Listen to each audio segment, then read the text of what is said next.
আসসালামু আলাইকুম প্রিয় দর্শক, মেজবানি রান্নাঘরে স্বাগত জানিয়ে শুরু করছি আজকের রেসিপি। আজকে আমি তৈরি করব চিকেন বিরিয়ানি। এমন ঝুরঝুরে পোলাও, নরম তুলতুলে আলু আর এত সফট মাংস, এমন বিরিয়ানি যদি ঘরেই তৈরি করে নেওয়া যায় তাহলে তো সবাই পছন্দ করবেই। বিরিয়ানি তৈরির জন্য প্রথমেই বানিয়ে নিতে হবে ব্রেস্তা। আমি চুলাতে একটি কড়াই দিয়ে দিয়েছি। এবার 1 কাপ তেল দিয়ে দিব, সাথে দিয়ে দিব 1 কাপ পেঁয়াজ কুচি। এবার পেঁয়াজটা নেড়েচেড়ে ভেজে নিব। চুলার আঁচ মিডিয়ামে রেখে পেঁয়াজ ব্রেস্তা বানিয়ে নিতে হবে। আমার ব্রেস্তা বানানো তৈরি হয়ে গেছে, এবার নামিয়ে নিব।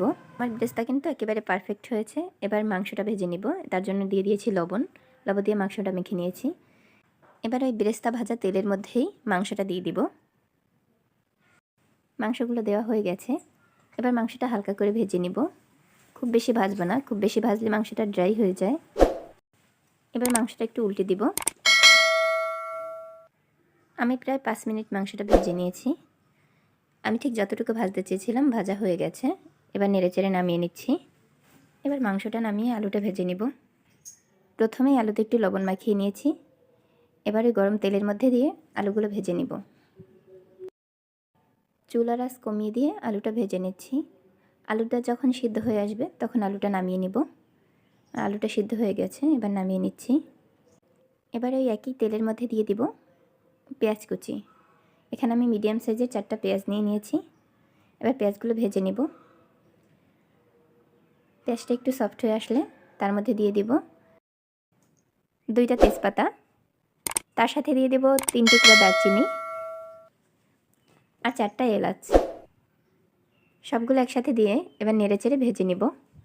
আমি প্রায় 2 মিনিটের মতো ভেজে নিয়েছি। এরপর এর সাথে অ্যাড করব চিনি গুঁড়া চাল। আমি চালটা ধুয়ে পানি ঝরিয়ে নিয়েছি। এখন চালের ভিতর দিয়ে দিব আদা বাটা। আমি 2 চা চামচ আদা বাটা দিয়ে দিচ্ছি, 1 চা চামচ রসুন বাটা। এবার নেড়েচেড়ে মিশিয়ে নিব।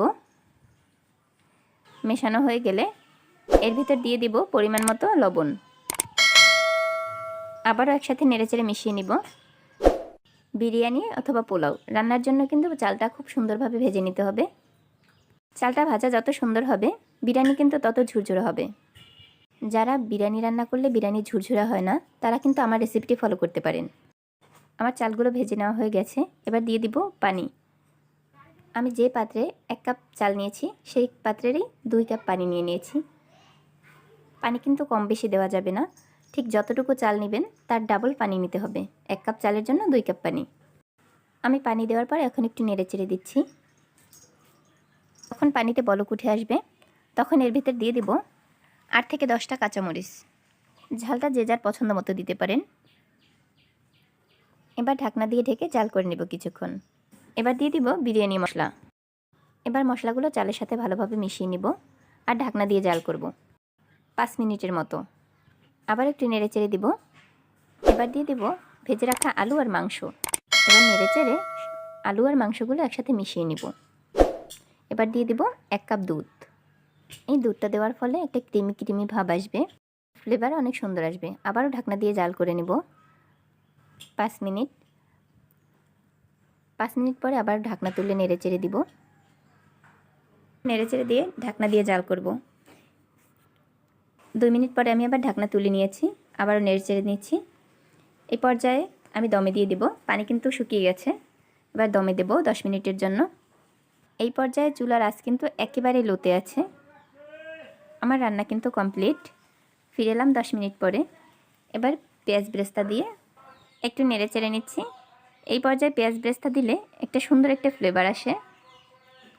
এবার বিরিয়ানিটা আমি একটি সার্ভিং প্লেটে নিয়ে নিয়েছি, তার মধ্যে দিয়ে দিচ্ছি পেঁয়াজ ব্রেস্তা দিয়ে বিরিয়ানি পরিবেশন করতে পারবেন। আমার রেসিপিটি ফলো করে আপনিও তৈরি করে নিতে পারেন এমন ঝরঝরে বিরিয়ানি।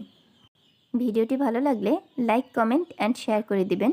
এতক্ষণ সাথে থাকার জন্য ধন্যবাদ সবাইকে। আল্লাহ হাফেজ।